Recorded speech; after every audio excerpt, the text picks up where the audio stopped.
नमस्कार, आप देख रहे हैं नारद मुनि लाइव और मैं हूं आपके साथ जुबैर कुरैशी। दोस्तों, नगरीय निकाय चुनाव में पार्टी जीत से उत्साहित कांग्रेस को 1 दर्जन से अधिक विधायकों ने जोर का झटका धीरे से दिया है। इसकी वजह से प्रदेश कांग्रेस का संगठन और उसके बड़े नेताओं के सामने नई मुश्किलें खड़ी हो गई हैं। दरअसल भाजपा प्रत्याशी को क्रॉस वोटिंग की वजह से 19 अधिक मत मिले हैं। इनमें 13 वोट तो कांग्रेस विधायकों के तय हैं।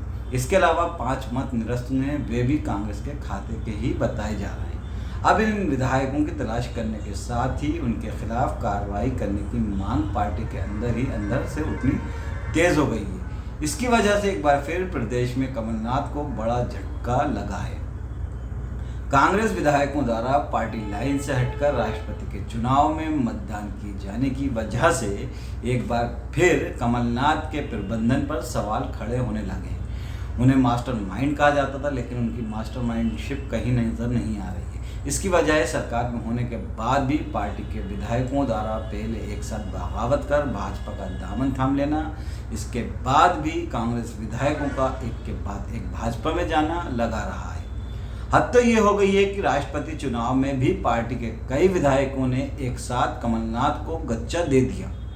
ये गच्चा कमलनाथ ऐसे समय खा गए जबकि पहले से ही माना जा रहा था कि पार्टी के कई विधायक क्रॉस वोटिंग कर सकते हैं। इसके बाद भी पार्टी ने इस मामले में लापरवाही दिखाई। दरअसल इसी तरह की लापरवाही करीब 2.5 साल पहले तब भी दिखाई गई थी, जब प्रदेश में कांग्रेस की कमलनाथ सरकार थी, जिसकी परिणति कांग्रेस की सरकार गिरने के रूप में सामने आई थी।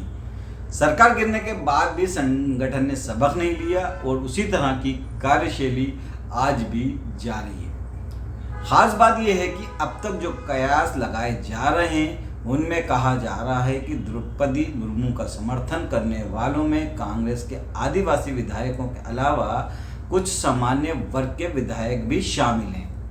दरअसल भाजपा ने सोची समझी रणनीति के तहत इस मामले में पूरी तरह से जनजातीय प्रत्याशियों के नाम कांग्रेस के आदिवासी वर्ग के विधायकों से भावनात्मक रूप से एनडीए प्रत्याशी का समर्थन करने का आह्वान किया था।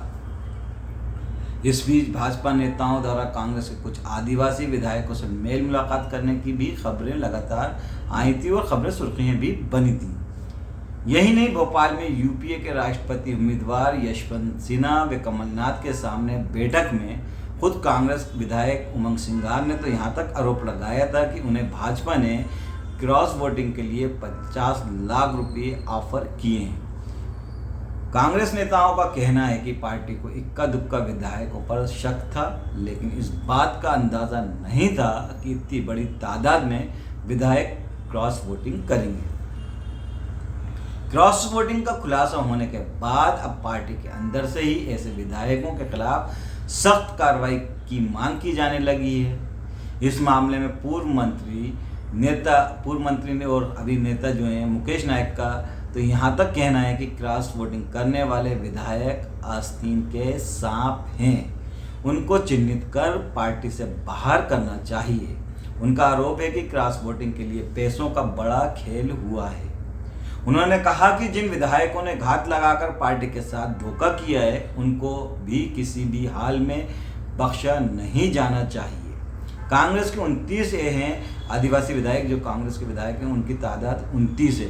विधानसभा चुनाव में कांग्रेस ने आदिवासियों के लिए आरक्षित 47 सीटों में से 30 पर जीत दर्ज की थी। कांतिलाल भूरिया के उपचुनाव जीतने पर इनकी तादाद बढ़कर 31 हो गई थी। बाद में 2 विधायक बिसाऊ लाल सिंह और सुमित्रा कासडेकर कांग्रेस छोड़कर भाजपा में शामिल हो गए। इसलिए वर्तमान में कांग्रेस के आदिवासी विधायकों की तादाद 29 है। कमलनाथ ऐसे विधायकों से जल्द मुलाकात करेंगे। पार्टी सूत्रों की माने तो इस मामले में कमलनाथ द्वारा अपने विश्वसनीय आदिवासी विधायकों से चर्चा कर फीडबैक लेंगे और उनसे फीडबैक लिया भी जा रहा है। माना जा रहा है कि जल्द ही नाथ पार्टी के इस मामले में संदिग्ध विधायकों को बुलाकर चर्चा कर सकते हैं। फिलहाल क्रॉस वोटिंग करने वाले विधायकों के खिलाफ क्या कार्रवाई होगी ये तो अभी तक तय नहीं है, लेकिन किसी तरह की बड़ी कार्रवाई की उम्मीद भी नहीं की जा रही है। इसकी वजह है अगले साल होने वाले विधानसभा चुनाव। अगर आदिवासी विधायकों पर कार्रवाई की जाती रहे है तो उनके समाज का एक तबका नाराज हो सकता है, जिसका बड़ा नुकसान पार्टी को चुनाव में होगा। इस वजह से ही पार्टी फूंक फूंक कर कदम रखने जा रही है। यही वजह है कि इस मामले में नेता प्रतिपक्ष डॉक्टर गोविंद सिंह गोलमोल जवाब देकर मामले में से पूरी तरह अपना पल्ला झाड़ रहे हैं। इधर भाजपा फिर एक बार कांग्रेस पर हमलावर हुई है। प्रदेश कांग्रेस के जो विधायक हैं उन्होंने विधायकों द्वारा की गई क्रॉस वोटिंग पर प्रदेश के गृह मंत्री डॉक्टर नरोत्तम मिश्रा ने प्रदेश कांग्रेस अध्यक्ष कमलनाथ की नेतृत्व क्षमता पर ही सवाल उठाया है। उन्होंने कहा कि कमलनाथ के कारण पहले कांग्रेस की सत्ता गई, उसके बाद साख और अब नाक ही चली गई। उनका यह भी कहना है कि अब तो कांग्रेस को दयनीय हालत में पहुंचाने वाले पूर्व मुख्यमंत्री कमलनाथ को ही पद से इस्तीफा दे देना चाहिए।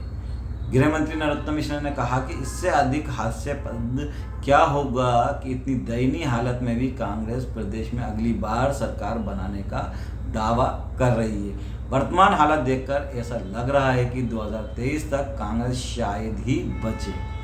उधर नागरिक निकाय और आवास मंत्री भूपेंद्र सिंह ने कहा कि राष्ट्रपति चुनाव में जिस तरह कांग्रेस ने देश के जनजाति समुदाय की जनभावनाओं के खिलाफ काम किया है, उससे देश का पूरा जनजाति समाज कांग्रेस से नाराज हो गया है।